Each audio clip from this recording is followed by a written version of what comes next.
Good morning, everyone. This is Commissioner Starr. Today is Tuesday, July 18th, 2023, and we'll call this meeting to order at 8 a.m. Before we get started, I'd like to remind everyone to mute their phone. You can do this by pressing star 6. Please unmute yourself when called to speak. Again, pressing star 6. It is very important for all others to remain muted. Thank you. Well, welcome, everyone. We're going to start with the Board of Commissioners roll call. Commissioner Bell, are you with us? I didn't think I saw her, and maybe somebody knows more than I do. So she may join us later as well. I'm not certain. Commissioner Yamamoto. Yes, good morning. Good morning. All right, well, we're going to get started, and we're pleased to have Adventist Health Tillamook back with us this morning after a couple of weeks, I believe, of well-deserved vacation and maybe a conference for Eric. So welcome, Eric. Hey, good morning, Commissioner. How are you? I'm good. How are you? I am great, thank you. Glad to be back. 15 patients in the hospital today with 2 brand new babies. Surgery has 12 cases scheduled today. Ambulance crews did 8 911 transports yesterday. No transfers, no transports home. Across Oregon today, there are 94 patients boarding in emergency departments waiting for hospital beds. That's 3 more than yesterday. And 404 discharge delays, which are 5 less than yesterday. I just want to thank our community for showing up on the 6th at the Seventh Adventist Church for the Ryan Stevenson concert. Ryan's uncle is Gary Stevenson, our executive chef, and he has lots of family in this Tillamook Rockaway community, and it's the first time he's ever performed in Tillamook County, and he said it was like coming home, and it was a huge blessing for all that attended, and I just want to say thanks for everyone who took a couple hours out of their day to come and listen and be ministered to by Ryan with his music and his message. So, unless you have questions for me, I'm going to jump off the call. I've got to head to Portland. Perfect. Thank you. Does anybody have a question for Eric? Quick question, if I may, Madam Chair. Yes, please. So, Eric, I'm hearing some rumblings that COVID is starting to show up again. Do you know anything about that?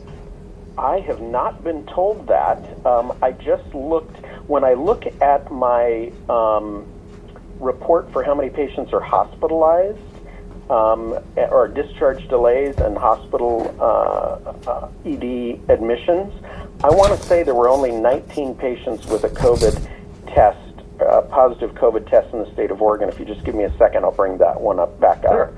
I appreciate that. Nope, I was wrong. Current suspected and confirmed COVID patients is 140. That's 27 more than yesterday. And this report is from the 18th, so that would be pretty current. But I have not heard anything, but I will ask, and I will send you an email if we know of anything like that. But I have not heard any spikes in COVID in Tillamook County. Okay. And I don't want to say spike because that's not the way I heard the rumor. I just heard that there were some cases floating around. So I was just curious. Yep, that's all I know today. Thank you, Eric. Perfect. And anecdotally, I can just share that yes, there are some cases floating around. I have a couple of friends who were recently tested positive for COVID with home tests, so they probably wouldn't be on Eric's list. But Gotcha. Everyone, just remember, wash your hands. Wash your hands, and if you're not feeling well, please stay home. It is still a part of our life to have COVID around, and we want to keep people safe. And COVID or no COVID, the advice Commissioner Scar just gave is a good one. Absolutely. I think what we learned during COVID is that when we do wash our hands religiously, when we do stay home when we're not feeling well, we don't pass around other things either, like the flu and colds and any sort of a bug that we may have. So please remember that the lessons of COVID, and take good care of yourself, right? Yep. Okay. Thank you, Eric. Appreciate it. You're welcome.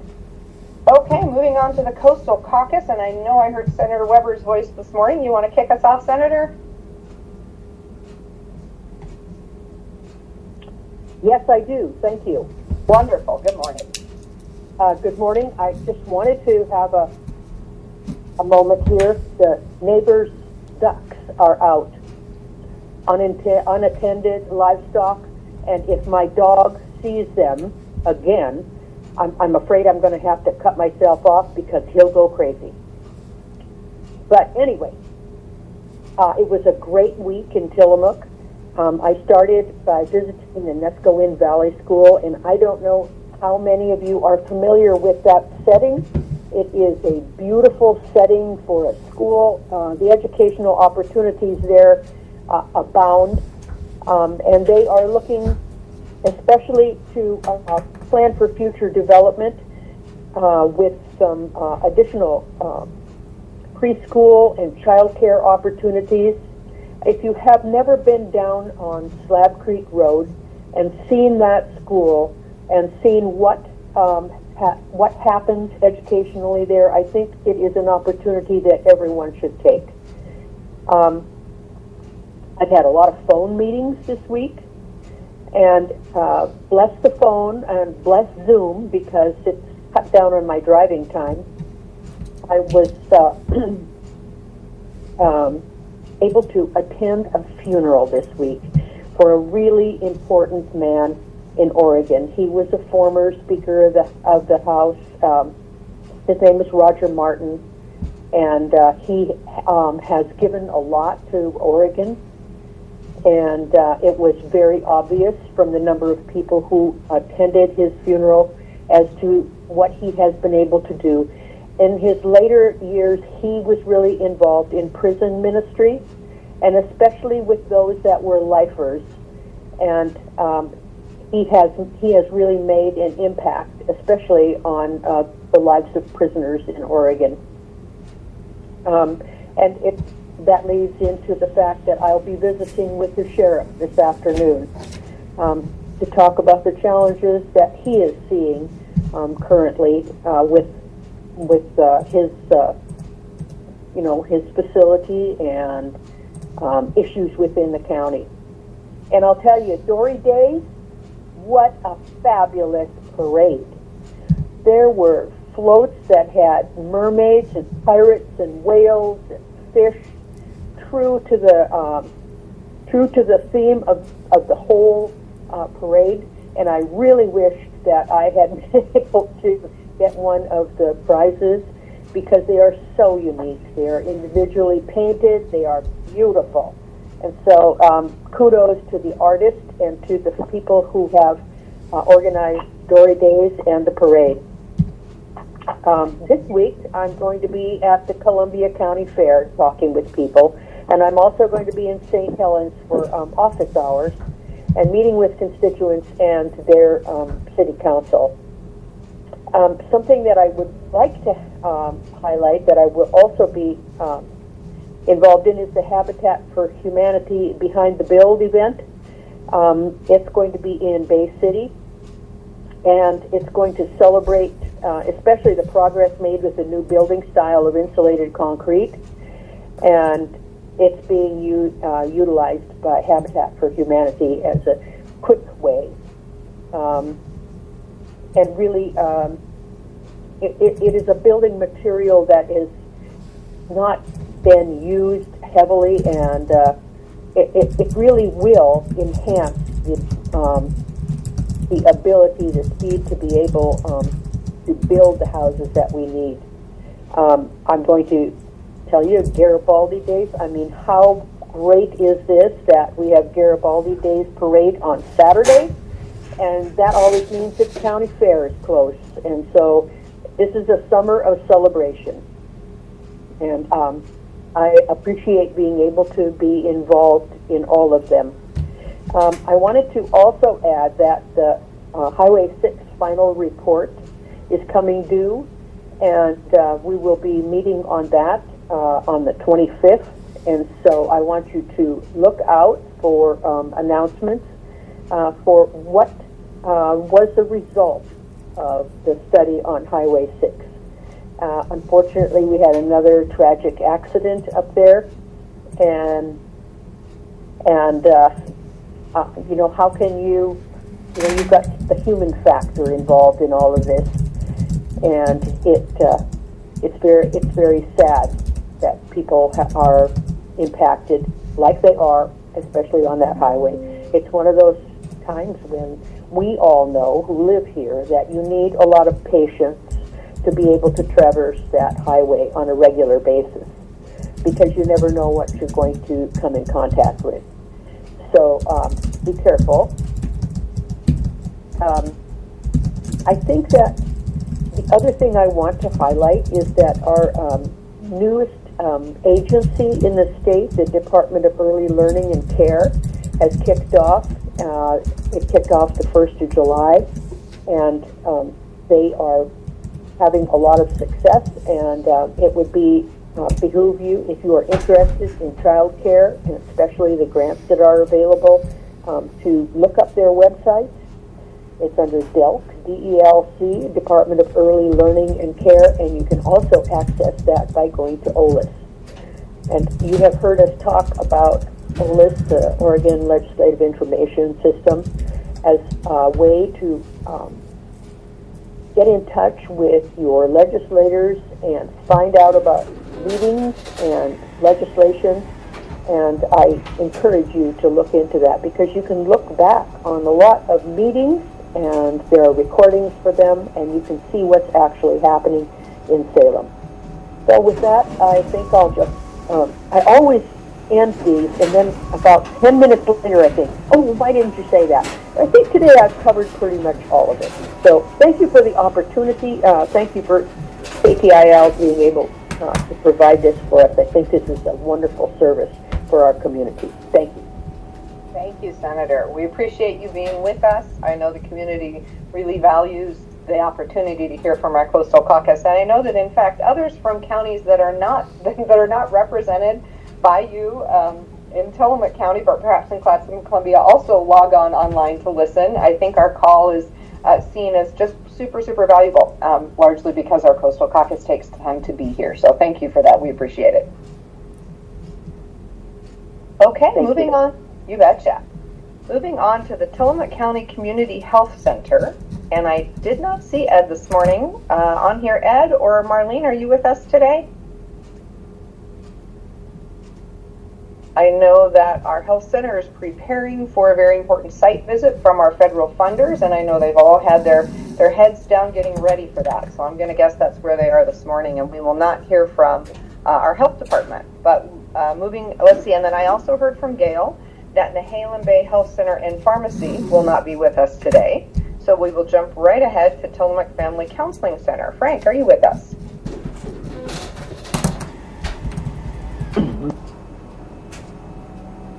I think I saw you unmute, Frank. There you are. Yes. Can you hear me?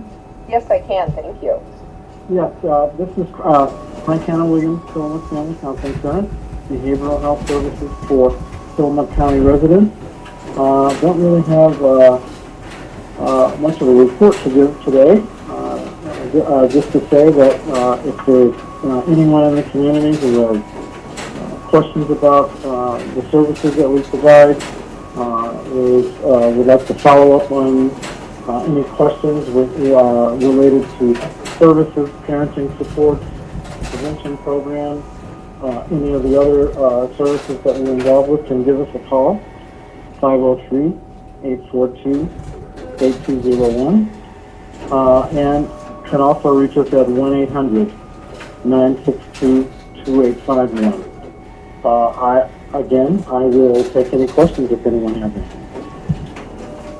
This is Senator Weber. Can I ask you a question about your crisis support? How that works when you have someone who has obviously in trauma and in trials and is acting out. How is it that we access that service, and are you available readily available to be able to address this? You've covered a lot of ground there, Senator, and when you ask that question, I think probably the best thing to say is that if there are any concerns like the ones that you have mentioned, you can reach us at any time. The crisis response is available 24/7, and you can call us at that number, 503-842-8201. 8201. If you call when we are not during our hours when we're not normally here, that call goes directly to the crisis supports. The 24/7, there will be someone who can take the call, do an assessment, and over the phone, and to make some decision as to what is available, what is needed. The crisis staff are certainly can go to the location where the crisis is, again, based on the assessment. And there also may be a situation that may involve, we partner very closely with law enforcement. That's probably most likely because we're not sure of what the nature of the crisis is. We like to be able to respond in more of a behavioral health manner, which would be phone and then making a decision to perhaps meet the person in the community or again do an assessment. So the crisis service can be mobile, and again, there are times when it is in partnership with law enforcement that law enforcement may make a initial assessment because there may be some things that are concerns around safety. Once those are addressed, many times it is law enforcement who leads and meets us there at the scene. So there are a number of scenarios. I'm trying to cover a few of them here, but I guess what I want to say is that the best thing to do is to get in touch with us, and then we can work with the situation to see how best we might respond. Thank you. Thank you. Great question. I know that sure. we have there's a, Sure. we all see folks, so. And also, Senator Weber, if you wanted to call off and call and speak with me about this at a time which is not on this call, I'd be more than happy to talk with you. Thank you.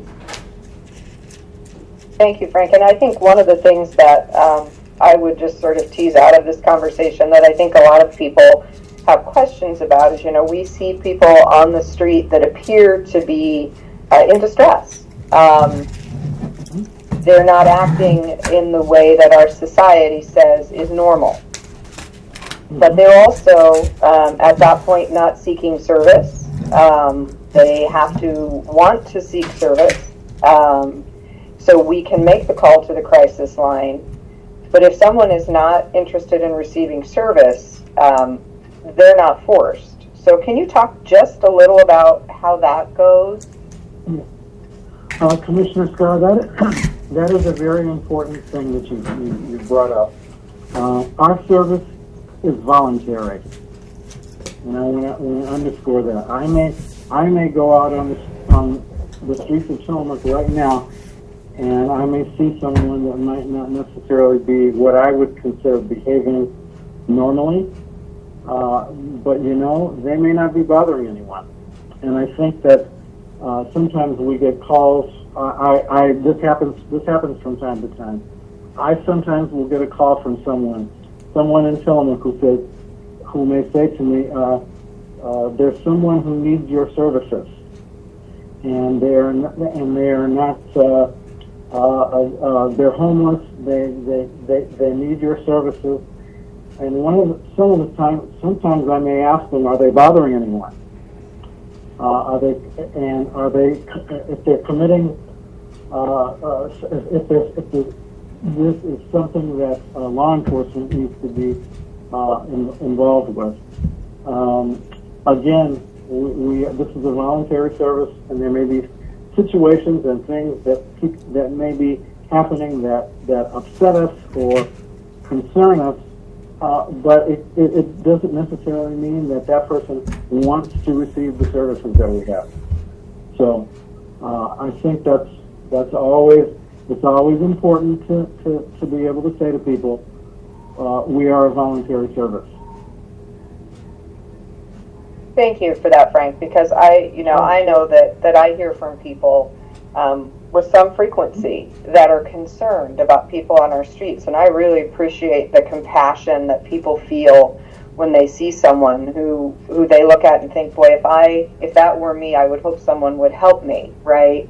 But the recognition that as a society, we have set ourselves up in a way that someone has the right to be unwell and to choose that and to live that way, and we can't force them otherwise. And I think that's a big piece, because people say, how come we don't have crisis services? How come no one's responding to these people? And I just think it's so important to recognize and realize that individual rights in our society stand in front of the discomfort, I think, of many of us. We don't like to see people in that much distress, but they do have that right. So thank you for that clarification. I think that's an important piece. And I think law enforcement faces some of those same challenges if the person is not doing anything criminal. Law enforcement doesn't have the right or ability to make them do something. So just an awareness for all of us as we walk through this world together. And there are times when we make a situation may be brought to our attention, and we make a decision. We're going to go and see if we can interact with that person. We're not sure what the situation is, and we can sometimes make that decision to kind of explore it a little bit further, get some indication of a situation in which a person is, there were some complaints, the person really wasn't doing anything. I then, when I heard several complaints, I spent some time talking with the person. I discovered that there were some issues around their homelessness, and the fact that the person became bankrupt as a result of spending their last dollars trying to keep their wife alive. The person went bankrupt as a result of a medical situation in their own family, and he drifted from place to place. And one of the places he drifted to was Selma. He really wasn't bothering anybody, but he made many people feel uncomfortable. I'm not saying that all situations are like that, but it was interesting because I wanted to take the time to kind of see what the issue was. And in that situation, the situation was that he made people in Selma feel uncomfortable. Didn't have a mental illness, but anyway. That is, again, it's a situation not bothering anyone, and people do have rights. But we want to be responsive to situations where people can want to be able to be supported, and if they're not, we want to be able to help with that. Perfect. Thank you. I apologize for that rabbit hole, everyone, but I think that it's questions and concerns that I have received as a commissioner with some regularity, and even I did as the executive director of CARE. Why can't you do something? So just the recognition that people have rights. So thank you, Frank. Appreciate that, and invite people to make the call. Make the call, and if someone that way can be offered services, but ultimately it'll be their choice. Okay. We're going to move on to the Sheriff's Office. I see we have both Sheriff Brown and Under Sheriff Kelly, who would like to chat with us this morning. This is Sheriff Brown. I can go. Good morning, Under Sheriff. Kelly may have additional stuff. I'm not sure, but I actually don't have anything specific to talk about today. I would like to maybe touch on a couple things that have come up in this call this morning. Senator Weber mentioned that she's coming out to meet with us today, or meet with me today, and I believe that Representative Javidi will be coming as well. I'm looking forward to that, hopefully be able to give Senator Weber a tour of our facility and then just be able to sit down and have a conversation. So I am looking forward to that later today. And also, speaking of mobile crisis, I just kind of want to say a few things to that, with the mobile crisis, as Frank said, partners with law enforcement quite often. The Sheriff's Office deputies and, law enforcement in general are not mental health experts. in any way, shape, or form. We're not trained to the level that mobile crisis is, for example. But because we happen to deal with it so often, we have a level of expertise in dealing with those situations. But it's always good that we can do that initial assessment, do that first response, and then have the ability to call mobile crisis. And I tell you, mobile crisis has been an amazing partner to work with. They either speak with the person on the phone, or they'll come on scene no matter what time of day it is. They have just been great. And what a lot of people may not know is that mobile crisis also responds to our jail. If we need them to come out and speak with somebody or help through a situation at our jail, they also respond to that. A lot of times, situations where somebody's experiencing some sort of a mental health crisis, there may not be criminal charges associated with it, but honestly, more often than not, there generally is some type of either a low-level criminal charge that could be associated with it. But we as law enforcement recognize that just taking somebody to jail, especially somebody that may be in a mental health crisis, is not the right answer. Our facility is not prepared or set up as any type of a facility to be able to care for a person properly.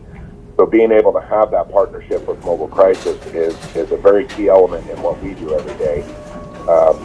And like I said, I just kind of wanted to touch on that a little bit because it did get brought up, and just let people know how good of a partnership we do actually have with them. So that's all I really have, and I can take questions. And of course, if Under Sheriff Kelly has anything to add, that would be welcomed as well. I've actually been out for the last week or so, just about a week, on some personal time, so I may be out of the loop on a couple of things, and he can fill you in if he has anything. Thank you, Sheriff. Appreciate that, and thank you for extending that conversation on mobile crisis. I think that it's important for our community to know that we do have systems and that they are working well together. So I appreciate that. Thank you. Under Sheriff Kelly, did you have anything that you wanted to add? No, ma'am, I do not. Thank you. All right. Thank you very much. Okay, emergency management. Randy Thorpe. Good morning, Commissioner. Good morning. Biggest news that I have going forward is that our TC4 group is in the beginning stages of planning a county-wide evacuation drill. And they're looking at coupling that with the Great American Shakeout on October 19th of this year. And basically what the drill will cover is that people will utilize the evacuation routes and walk their way up to the assembly points.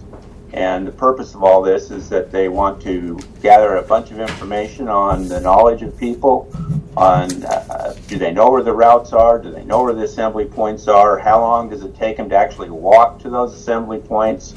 So like I say, we're in the beginning planning stages of this, and as more information comes out, we'll definitely get that released out, because it's going to take a pretty good public relation push to make sure people are aware and what to do and how to react on this big shakeout day.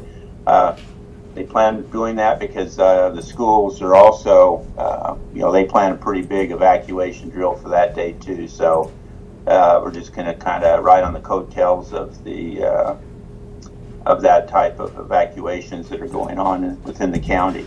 I think the last time they had a county-wide one, from what people are saying, about 8 or 10 years ago, and they said it was very, very well attended, I guess, lack of a better word, and actually turned out really well. So they're excited to try to get this thing pulled off again for this year.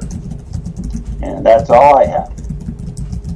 Perfect. Thank you, Randy. And I hope you'll keep talking about the Great American Shakeout as we get closer. I know that our community often thinks about the tsunami, but if we're going to have a major tsunami, it will, of course, occur following a very large earthquake. So a great opportunity for everyone to practice.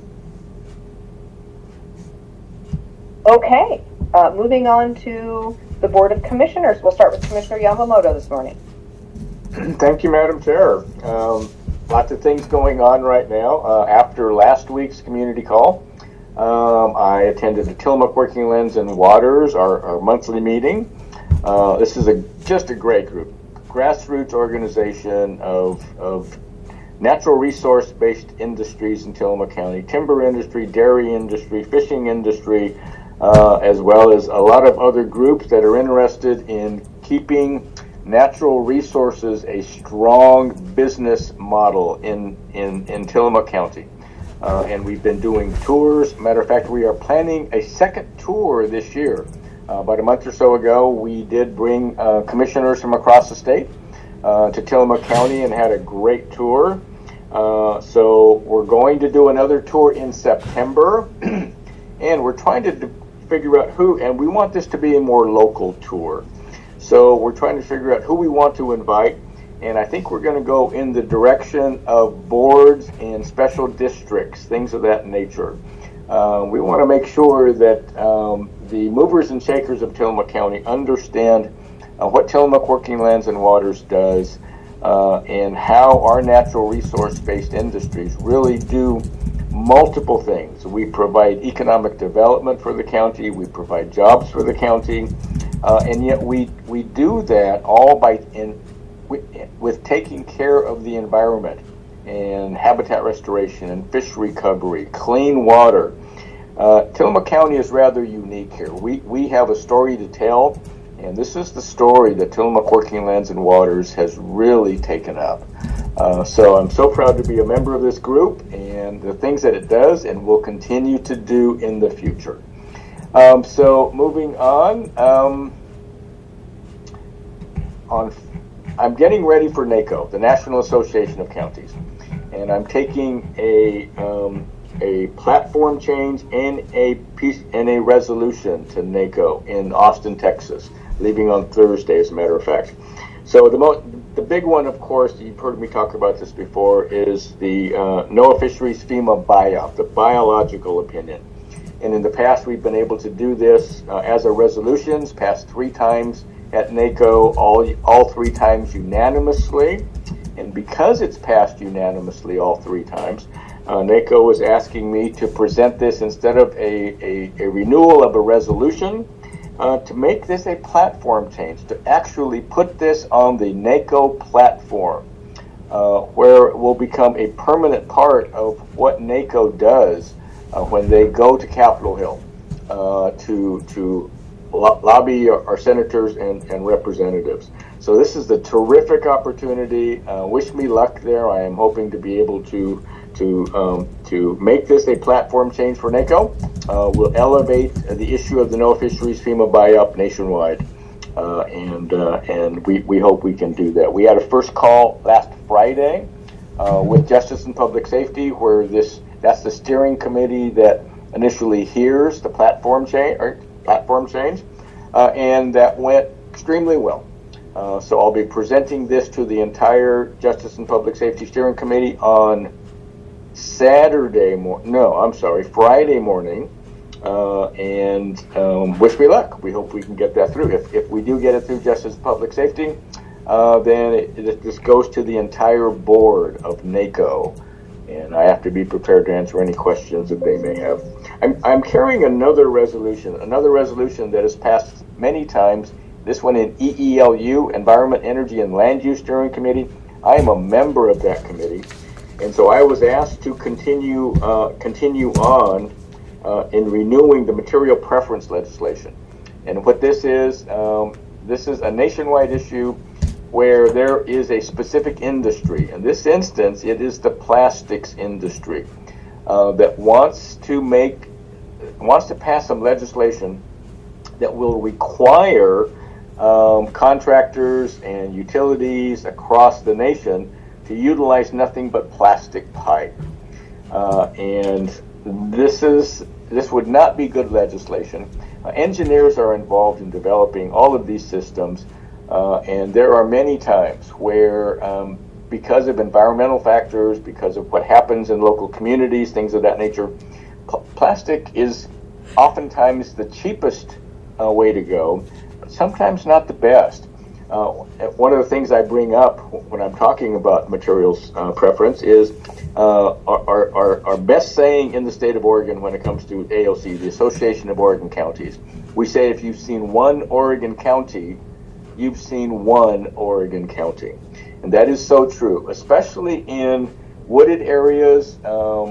We tend to have lots of fires, things of that nature, and what happens, this plastic pipe, which is buried underground, if it's not buried deep enough, will oftentimes melt and put bad chemicals into the drinking water supply. So again, this is just one example of why a piece of legislation that requires one form of piping, plastic piping only, is not a good idea. And again, this is passed 6 times at NACO, and I hope to make it a 7th time. So also on Monday, that is when yesterday actually, I presented to EELU that this was the initial call to get these resolutions and platform changes out there so that members can comment before we take it to the full membership on Friday of this week. So I did go through the material preference legislation resolution update to EELU, and again had no major comments there. So I'm hoping everything is going to go well. Senator Weber mentioned Dory Days, and I have been working Dory Days for the past many years. And for the past several years, I have been in the parking lot where all the floats come together, and I'm kind of in charge of lining them up and making sure that all the notes are correct, so that when this notebook goes to the area where they're announcing, they're in the correct order. But Senator Weber is absolutely correct. Dory Days in Pacific City. If you have not been to a Dory Days parade, I mean, our population in Pacific City must double or triple. It's a great thing. There's so many kids along the parade route, and so much candy being thrown around, and so much fun being had. It's just a terrific, and this was one of our larger parades at the same time. So we're doing something right, but there are so many different parades and events during the summer months in Tillamook County. Something everyone really does need to be aware of, and if so, that's just great. So with that, Madam Chair, I think I'll turn it back over to you. Thank you for the opportunity. Perfect, thank you. Okay, and I did hear from Commissioner Bell. She apologizes. She had an appointment this morning, so was not able to join us. So I will go ahead and jump into my update. A couple different things. This last week, I attended the Columbia Pacific Economic Development District meeting. One of the key things that we heard about there was one of the bills that was passed. Forgive me, bill numbers are all running together. But this bill specifically provides $5 million across the state of Oregon for housing support through the Economic Development District. So we will be looking to COLPAC to see what money they receive and how they will be able to help throughout their region, which is Columbia, Clatsop, Tillamook, and Western Washington. So some additional funding support for housing coming through that, so we'll be looking forward to that.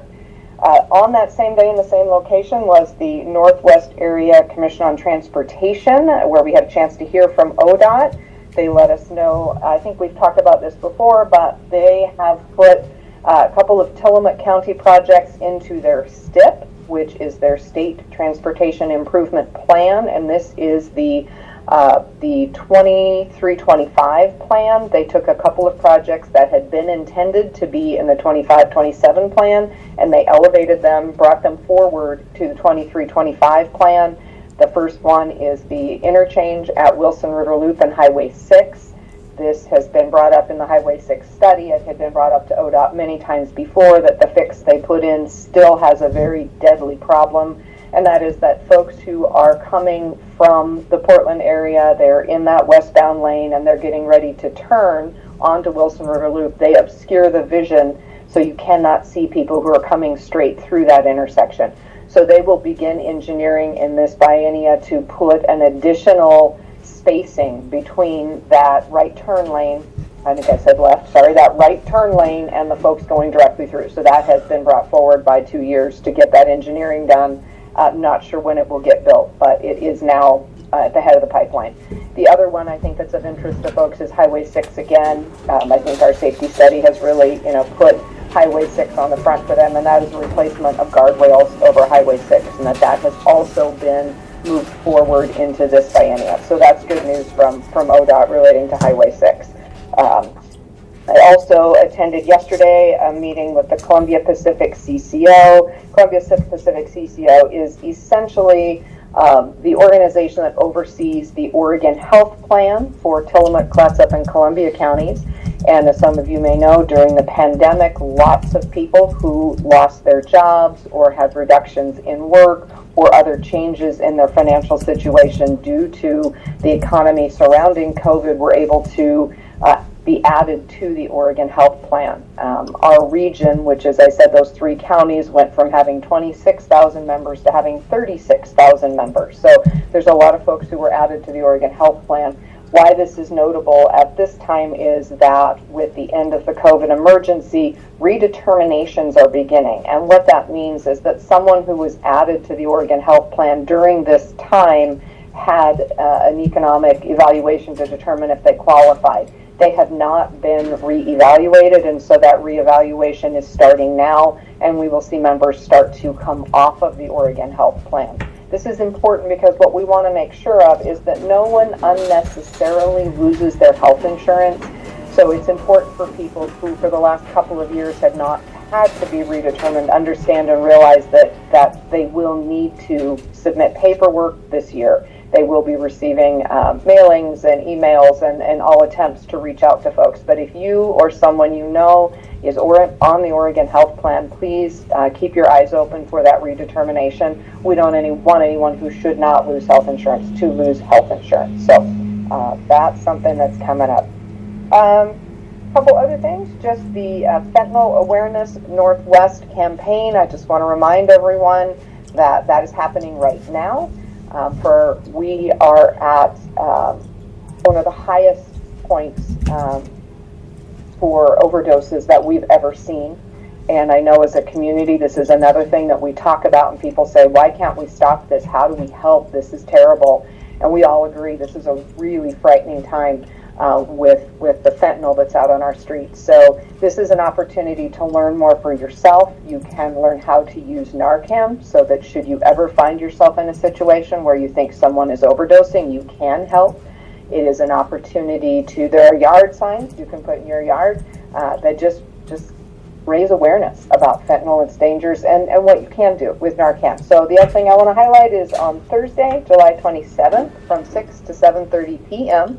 at Tillamook Bay Community College will be an event called Nachos and Narcan. You can come out and learn about Narcan and how to administer it, and you can get some free nachos while you're there. So there is a request that you register if you want the free nachos, and you can register through the Health Department website, or you can email Rachel Koljeski at her email, which you can find on the Health Department website as well. So we just encourage people to learn more. We do want a community where people are safe, and this is a key piece of that. Okay, and the last thing I'll share is just that I will not be with you next week. I will be out, so we will have Commissioner Bell, our very capable Vice Chair, leading this call for you next week. All right, so we will jump into the City of Manzanita. Mayor Simmons. Yes, hello, Commissioner Starr. Thank you for having me. Good morning. Thank you for being here. Yes, it's a beautiful day in Manzanita, probably all up and down the coast. Perfect for the farmers market, which is every Friday from 4 to 7. This is located at Underhill Plaza, and the address there is 635 Manzanita Plaza. A lot to check out. There will be an STR committee meeting this Friday, July 19th at 10 o'clock, and that is a Zoom meeting. On Saturday, the Nehalem Bay Medical Reserve Corps will hold an event to acquaint us with new equipment and some systems. This will be at the Nehalem City Park from 12:30 to 1:40. The next conversation with counselors will be at the library at 10 o'clock on Thursday, July 27th. These sessions are limited to 15 participants, and people need to sign up on the city website, but you don't need to get a ticket. These conversations will focus on issues surrounding term rentals in our city and will be hosted by 2 counselors. The next Mayor's Monday will be on July 24th at 10:30 and will be in the park behind the Visitor Center, weather permitting. We had rain yesterday, which was a bit of a shock, but most welcome, I have to say. These are casual chats with no specific agenda. So thank you. That's it from Manzanita. Thank you, Mayor. Appreciate the update. Okay, moving down the coast to Rockaway Beach. Mayor McNeely.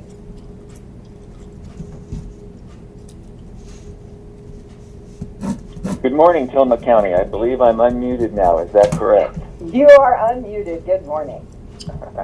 Thank you for hosting this meeting. It really is wonderful to hear all the news up and down the coast and across Tillamook County.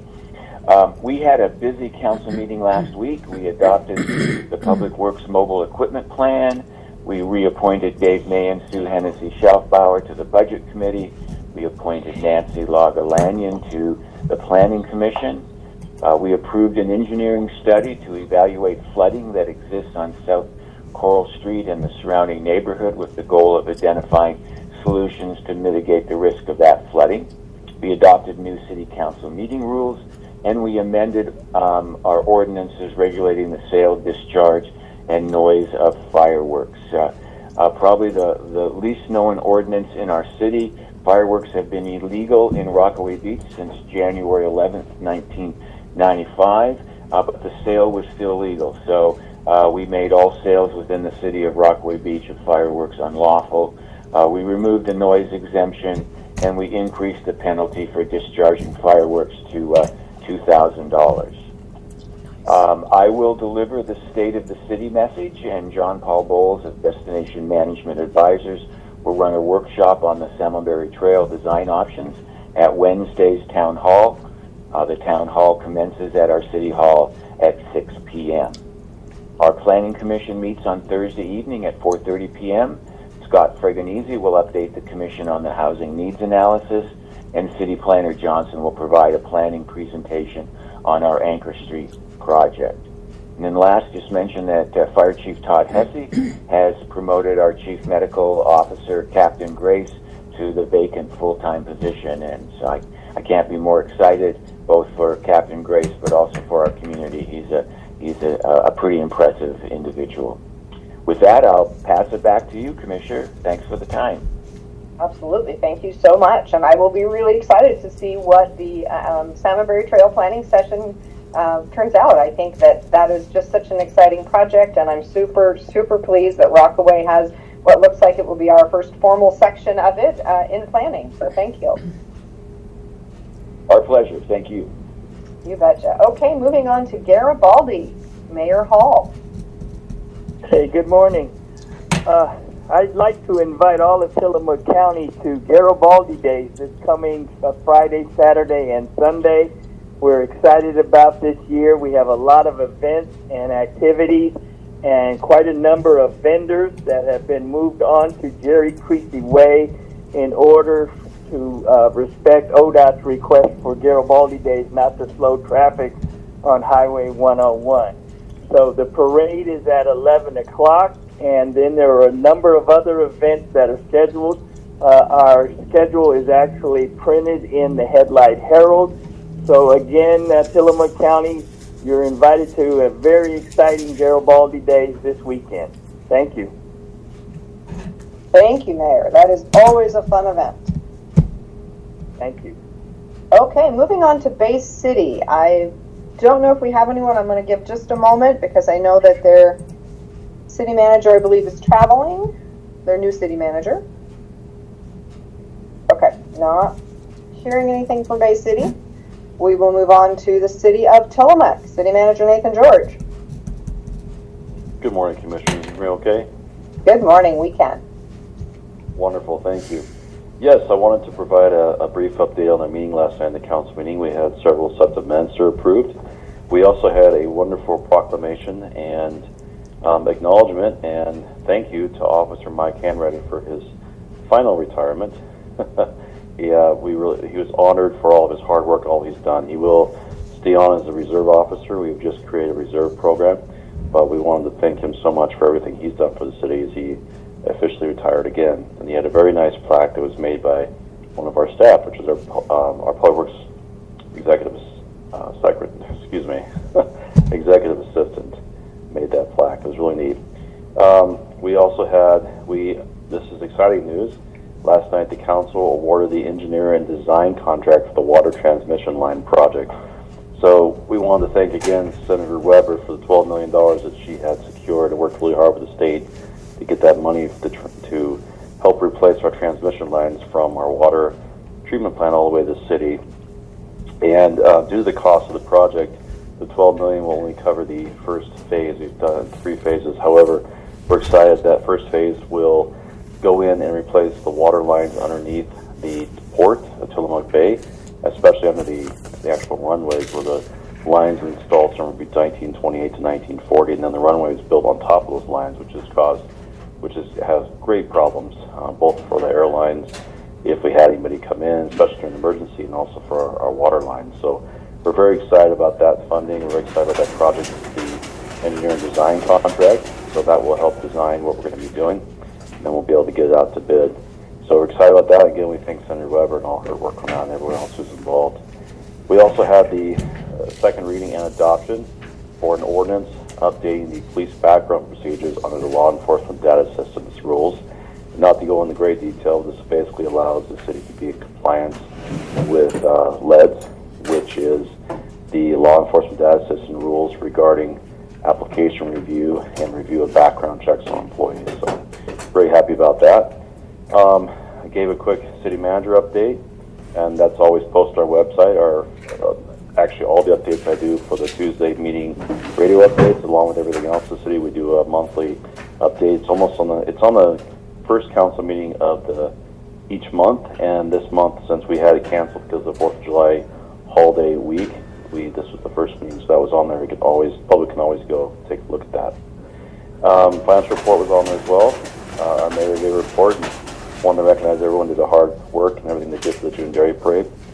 And also, the council, it's an open meeting to the public, but don't need to attend, but it's mandatory elected officials training on Monday, August 7th. It'll be starting at 5. We may change it to 5:30, but starting at 5. It is an open meeting, so people are welcome to come attend that. But then again, that's not an action item meeting. So, also, in our Public Works Department, the Water Distribution Division is attempting to do repair on one of the city's older and larger water transmission lines. It's proving to be quite difficult due to a lack of valves, as this part of the system is from the 1940s. Customers may experience low water pressure day from 7 a.m. to 4 p.m. while this repair is being completed. The repair will primarily affect customers from the intersection of Highway 101 South and Nilsson Road up to the intersection of 11th Street and Ivy Avenue. We ask you to please contact the Public Works Department with any questions by calling our main number or by by emailing publicworks@tillamookor.gov. And our Streets Division today is focused on street sweeping downtown, while our Wastewater Division is maintaining routine operations this week. Our Public Works Department is still hiring seasonal and full-time technicians. We have several positions open. These positions operate Monday through Thursday, 6:30 to 5, and offer excellent benefits. And we ask you to visit our website or contact City Hall for an application. And the fun fact, water has a high heat index. It absorbs much heat before it gets hot. This is why water is valued to industries and in your car's radiators and coolant. The high heat index of water also helps regulate the heat at which air changes temperature, which is why the temperature changes between seasons and is gradual rather than sudden, especially near the oceans like here. And in the Tillamook Police Department, the Police Department continued to assist the Tillamook County Sheriff's Office this week on a major crimes investigation. This investigation is ongoing and may require further assistance, and I am very pleased that all our law enforcement agencies work so well together. It's really a benefit to us, our community, and all of our citizens and those traveling through here. Officer Sadler responds to a structure fire on North Main Avenue to assist the Tillamook Fire District. Lieutenant Trox will continue the investigation the next day, working with the Oregon State Police and Fire Marshal's Office. This case is still under investigation and will require more time to complete. Sergeant Harrell and Lieutenant Troxel attended a meeting with the Public Works Department and the Chamber to discuss what went well, what could be improved, and what we could do to continue during the June Dairy Parade. Our team at the police department is so thankful for the relationship with our community partners as we are with everyone in the city. And the city manager, George, Lieutenant Troxel, and Sergeant Harrell all attended a community meeting last week and had great discussion on how our police department responds in partnership with the Tillamook Family Counseling Center when a community member is suffering from a mental health crisis. This meeting was very well attended. There was great discussion and feedback. Definitely the heart of many people, and we were happy to be able to host that meeting. The city's planning commission has a vacancy. If you or anyone you know is interested in serving on this important committee, please contact the city or visit our website for an application. A reminder that if you see something, say something by calling 911 for emergencies and dispatch for non-emergencies. I know I say this every week, but I just really have to keep reiterating how that's the only way that law enforcement emergency service can address any concerns or issues. And finally, the next council meeting will be held on Monday, August 3rd, 7 p.m. There is the training for the council will start at 5 o'clock if people want to attend that. We encourage everyone that would like to attend the council meeting to either be there in person or attend online. And you can find the information on the city's website or calling the city of our assistance. That's all I have, Commissioner. Thank you so much for the time. Thank you, Nathan. Appreciate that. Okay, moving on to our final report from South County. We have Doug Olson. Good morning, Commissioner. Everything is really great down here in South County, including blue sky everywhere. I'll just add a little bit to Dory Days, what you heard earlier from Senator and Commissioner. This is one of the great events of Oregon, and as such, this was the 64th year, and it's become included in the Oregon Heritage Traditions, which I think there are only about 22 or 23 events all across Oregon that have made that distinction and honor. For example, we're among the Portland Rose Festival, the State Fair, the Pendleton Roundup, and a few other well-known events around Oregon. So that's quite a distinction. The parade was one of the best we've seen in years. And then following the parade, we had a fish fry. We served about 450 people, ended up probably making a little bit of money on that. We also had tremendous support from the community. You know, people in Tillamook County, more than any place I've ever been or even heard of, just step up and they do what they need to do. Then they open their checkbook frequently and say, hey, we're all part of this, let's help out, what can we do? They don't say no, they say, what can I do? And finally, I guess the thing that I like about these kind of events is nobody is a Democrat or Republican. Nobody has an agenda. Everybody is out to have a good time, enjoy their families, watch a parade, have something to eat, and just visit. And see, that's a wonderful break in what's going on in America, and we do it pretty well here in Pacific City. So that was the 64th annual. We'll start working on the 65th pretty soon. So happy summer to everyone. We're good to go in South County. Thank you so much. Thank you, Doug. Appreciate that. Okay, well, with that, I'm going to thank KTIL for broadcasting, everyone for attending. We will adjourn this meeting at 8:57. Everybody have a fabulous day.